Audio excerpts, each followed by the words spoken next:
Hola lectores, bienvenidos un día más a mi canal en el que hablamos de lo que más nos gusta, los libros. Hoy os traigo un top 5 o 5 novelas históricas que me gustaron. Si os interesa, quedaos a ver el vídeo que no lo vamos a pasar pipa.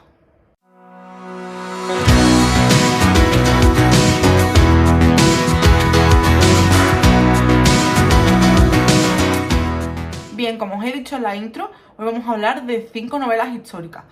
Como he dicho en anteriores vídeos, uno de los géneros que más me gusta y que más disfruto es la novela histórica.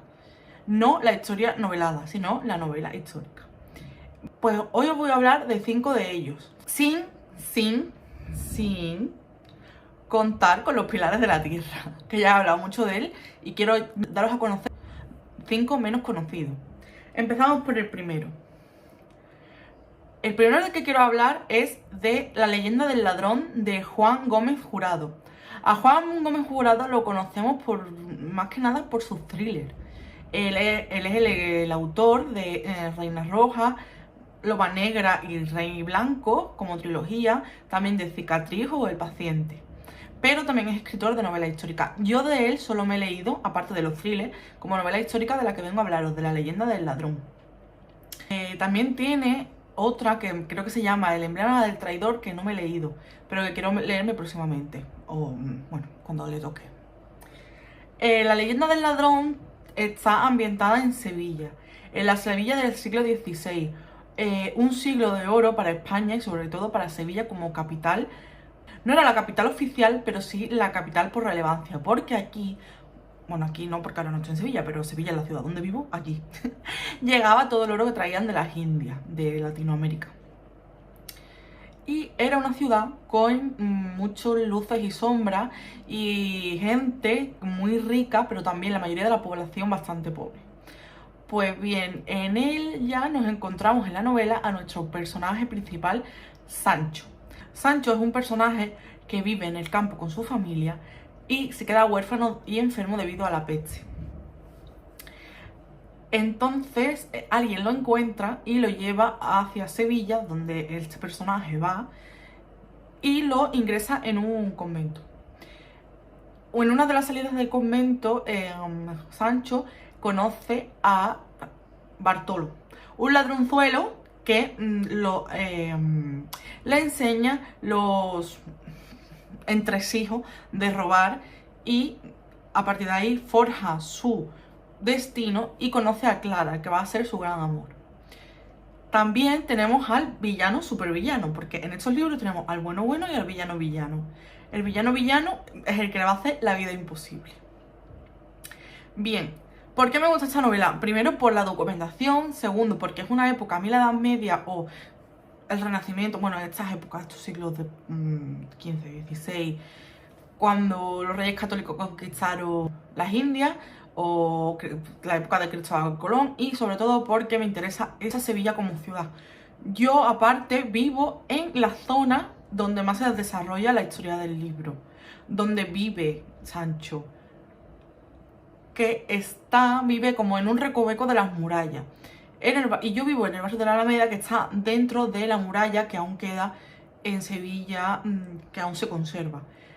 Aparte de esto, la novela es súper entretenida, novela histórica de la que me gusta, de buenos muy buenos, malos muy malos, en la que el rey, que era Felipe II, en este caso, el clero, la religión, se entremezcla con los personajes, y del villano muy villano, que le hace la vida imposible y lo odiamos a muerte, y la historia de amor entre los personajes, y aparte, no os digo quién es, pero aparecen dos personajes históricos que tienen mucho que ver con nuestro personaje y que eran personajes reales. Hace ahí el autor un guiño a estas dos personas y me hizo mucha gracia y me hizo mucha ilusión encontrármelos y que tuvieran una relación con nuestro personaje. En fin, que invito a leeros esta novela porque a mí me lo pasé súper bien con ella. Me hizo conocer un poquito más la Sevilla de esta época porque está muy bien descrita y de unos personajes que vas a amar y a la vez vas a odiar. El siguiente libro del que quiero hablaros es Las sospechas de Sofía.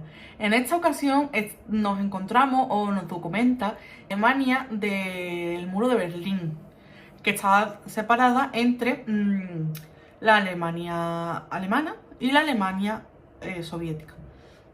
o el Berlín alemán y el Berlín soviético. Bien, Sofía vive en Madrid porque la novela se ambienta en 3 lugares, sobre todo en Madrid, en París y en Berlín. Sofía vive en Madrid, está casada con Daniel y la verdad es que el matrimonio tiene sus más y sus menos.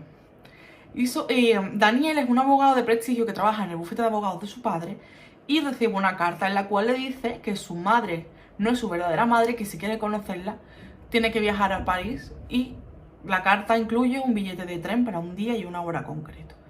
Y Daniel, sin decirle nada a nadie excepto a su padre, que no le interesa que se sepa esta información, viaja a París para saber qué está pasando. Allí conoce a Klaus, que será también un personaje con relevancia en nuestra historia. Sofía no sabe que su marido ha viajado, o sí sabe que ha viajado, pero le dice que volverá en un par de días. Siempre dice que es un viaje de trabajo. Pero cuando se supone que va a llegar, no llega, ni coge el teléfono, ni tiene forma de localizarlo. Al paso de los días, Daniel sigue sin regresar a casa y Sofía empieza a investigar dónde está y qué ha podido pasar con él. Aquí nos vamos a encontrar durante toda la novela referencias a la Stasi, la KGB, los franquistas y políticas franquistas españolas, espías y mujeres, personajes femeninos con mucha relevancia. Sofía me pareció de los peores personajes de la novela, todo tengo que decirlo. Y como personaje femenino, Carmen, que era su amiga, una azafata de avión, de las primeras que hubo en España. Y Bettina, que también es un personaje que vive en la Alemania nazi y va a tener mucha relevancia en la historia, y es una mujer con un carácter muy, muy relevante en la historia. También van a hablar de las revueltas de Francia en el 68 y el contexto histórico es muy, muy, muy guay. En fin, siempre las recomiendo. Hay unos giros en la trama que te hacen perder la cabeza. El final a mí me gustó menos de lo que me hubiese gustado, o menos de lo que me imaginaba, pero tampoco tiene pero, o sea, es una forma de cerrar la novela muy guay también. La tercera de la que vengo a hablaros, voy a hacer un poco de trampa, porque es la trilogía de Trajano de Santiago Posteguillo. Sí, son 3 tochos de 1000 y pico páginas. El primero se centra más que en Trajano, que la figura de Trajano es la figura de Domiciano.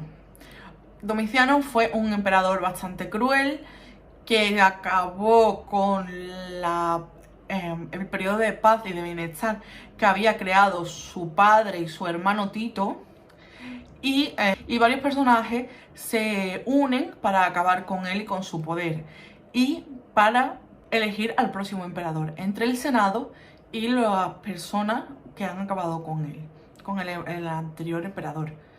En la historia vamos a conocer a Trajano, a Domiciano, a su hermano Tito, a la esposa del emperador, y en uno de los libros hay una historia paralela. En este caso, en el primer historia de un gladiador que es prisionero y se dedica, o lo obligan a dedicarse al oficio de gladiador. El emperador Domiciano era muy aficionado a este tipo de espectáculos y además de la forma más sangrienta. Le gustaban los espectáculos más sangrientos dentro de lo que eran los espectáculos de gladiadores, que ya eran desagradables de por sí. El segundo libro ya destaca mucho más la figura de de Trajano, que fue el siguiente emperador que le dio mucha popularidad y riquezas y conquistó el territorio y lo hizo mucho más grande para Roma. Era el primer emperador de origen no romano, puesto que era de Itálica, actualmente Santi Ponce en Sevilla. Era sevillano. Y nos cuenta su historia, todas sus conquistas, ampliación del territorio, batallas épicas, espadas, todo lo que a mí me divierte dentro de la novela histórica. Y aparte, tal y como la anterior historia nos encontrábamos con un gladiador, en esta la historia secundaria es, que no era real, porque la de el gladiador tampoco es personaje histórico conocido, y en esta es la historia de amor entre una vestal, que eran como las monjas más distinguidas de la ciudad, y un conductor de cuadrigas. También hay carreras de cuadrigas súper bien explicadas y súper divertidas. Sí, son 1000 y pico páginas, todo, muchas descripciones. A mí es que me gustan los libros con muchas descripciones. Hay gente que no les gustan los libros más cortitos y con menos descripciones, pero Posteguillo describe. Describe las batallas, describe las carreras, describe las batallas de gladiadores, y a mí es algo que me divierte muchísimo. Y el tercero es la evolución de Trajano. Por cierto, en el segundo, en el Circo Máximo, me gustó mucho que describiera la figura de Apolodoro de Damasco, que era el arquitecto que él contrató tanto para reconstruir o aumentar el Coliseo Romano, como para construir puentes que le facilitó conquistar territorios y ganar batallas. Fue un personaje que me encantó y además es también histórico y real. En la tercera parte,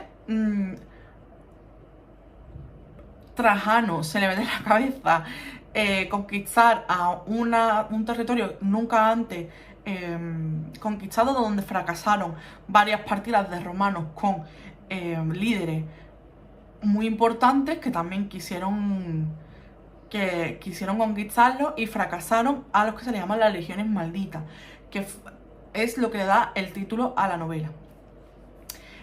También se amplía hasta China, Alejandría, muchas zonas del mundo que están descritas, terremotos, desastres naturales, batallas, novela épica donde las haya. Posteguillo escribe muy bien, documenta muy bien. No sé cuánto tardan en escribir estas novelas porque son tochacos, y encima el trabajo de documentación de este hombre es brutal. Y cuando digo brutal, es brutal, porque está tan bien descrita y tan bien documentada la época romana que se te quedan las patas colgando. Y ahora vengo a hablaros los dos últimos, ambientados en la Segunda Guerra Mundial. La Segunda Guerra Mundial es una época que a mí me gusta mucho leer, he leído mucho y hay muchos libros sobre este periodo histórico. Yo vengo a hablaros de El Ruiseñor, que para mí ha sido este año un descubrimiento. Por mucho que haya leído de Segunda Guerra Mundial, creo que me quedo con él. Ya en la batalla favorito, visteis que se ha convertido en mi libro favorito de la actualidad, porque es que no puede ser mejor.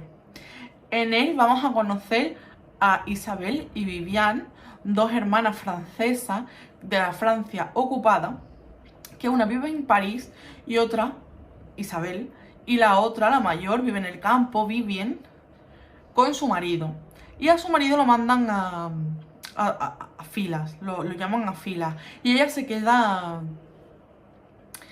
sola en su casa del campo con sus niños. Bien, Isabel es mucho más rebelde, quiere hacer algo dentro de la ocupación nazi y se une a la resistencia francesa contra los nazis. Mientras que Vivienne quiere una vida mucho más tranquila, no meterse en líos y estar calladita. ¿Qué pasa? Que los nazis llegan a su pueblo y la obligan a cederle la casa a uno de ellos. Cederle la casa no es que se vaya, sino que tiene que convivir con un oficial nazi. Y a partir de aquí empieza un poco a cambiar su forma de pensar, porque de estar calladita, de no hacer nada e intentar llamar lo menos posible la atención, tampoco quiere dejarse sucumbir ante este hombre que le han obligado a meterse en casa. Como digo, es una novela de espías, dos mujeres poderosas, personajes femeninos brutales. La ambientación en Francia es brutal. Y pues ya digo, de mis libros favoritos de la Segunda Guerra Mundial. Así que darle una oportunidad a Kristin Hannah porque tiene una pluma exquisita. Me encanta leer libros de ella desde que la descubrí.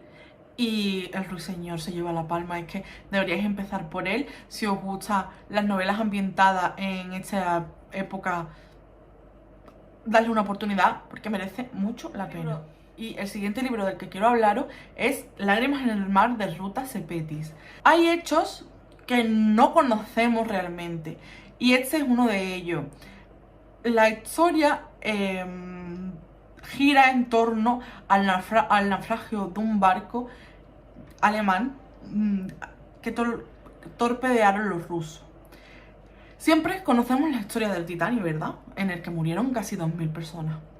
Pues bien, en el barco que describe la autora, este naufragio, murieron casi 9000 personas. En el barco iban 10.000 personas cuando solo había capacidad para 1000. Y en la novela, pues ya digo que 4 personajes, una enfermera, un oficial que debería estar en filas y no está, y ya sabemos por qué no, una chica embarazada y otro chico que es un personaje muy entrañable porque es un chico que está en el barco esperando a todos los demás para zarpar y él se cree que es aquí el mega oficial, el mega soldado de la vida, que es afortunado porque le han dado ese privilegio de estar allí, y le escribe cartas que nunca llega a mandar a la chica de la que está enamorado.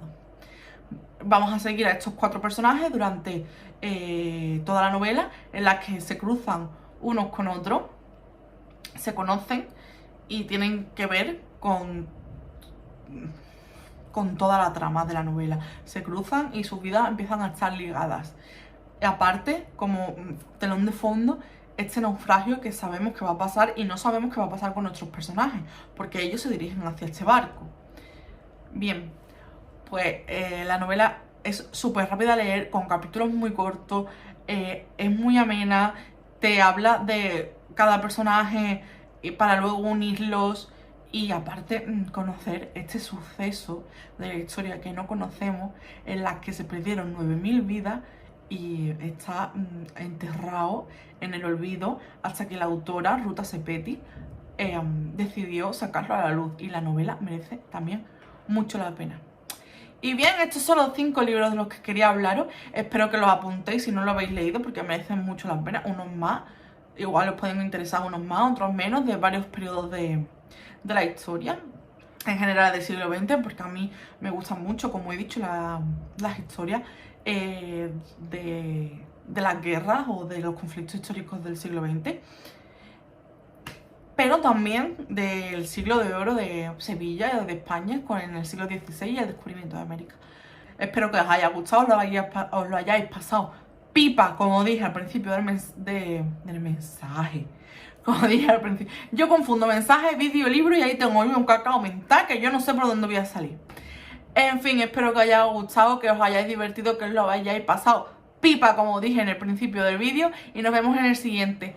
¡Chao!